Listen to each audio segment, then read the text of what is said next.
మన రక్షకుడును విమోచకుడునైన యేసు ప్రభు వారి అతి శ్రేష్ఠ నామమున మీకు అందరికీ వందనాలు, శుభములు.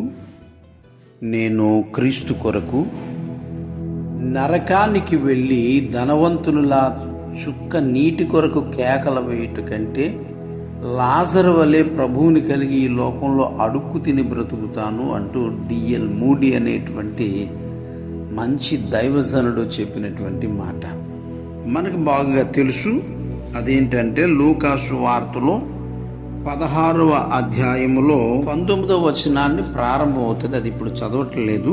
ఇక్కడ మనం 23వ వచనాన్ని గనక చూసినట్లయితే ఈ ధనవంతుని గురించి, అప్పుడు అతడు పాతాళములో బాధపడుచు కన్నులెత్తి దూరము నుండి అబ్రహామును అతని రొమ్మును ఆనుకొని ఉన్న లాజరును చూశాడటండి. చూసేసరికి ఇతను తట్టుకోలేకపోయాడు. అసలు ఇతను ఏమనుకుని ఉంటాడు అంటే, నేను శుభ్రవంతుణ్ణి, ధనవంతుణ్ణి, నేను సమృద్ధి గలవాడిని కాబట్టి చివరి దశ లేక నా యొక్క బ్రతుకు అనంతరం కూడా నేను చాలా గొప్ప స్థితిని పొందుకుంటాను అని అనుకుని ఉండొచ్చు.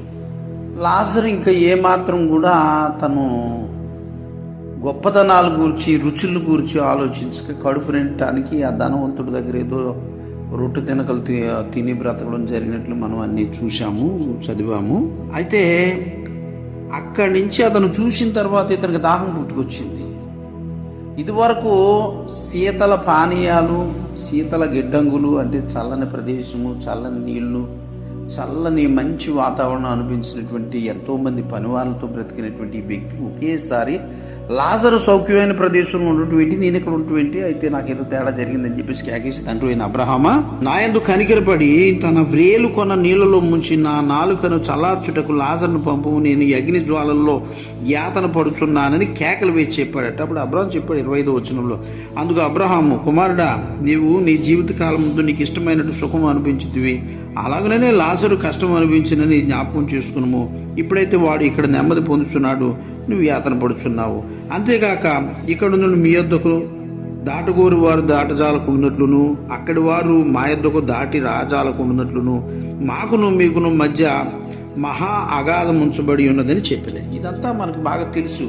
తర్వాత ఏం జరిగిందో, వాళ్ళ అన్నదమ్ముల గురించి ఏం మాట్లాడతాడు, ఇవన్నీ చదివాము, విన్నాము అన్నటువంటి వ్యక్తులు ముందే జాగ్రత్త పడిపోతే ధనవంతుని పరిస్థితి వస్తుందని వాక్యం మనకు గుర్తు చేస్తుంది. దేవుడు ఈ మాటలను దీవించునుగాక. ఆమేన్.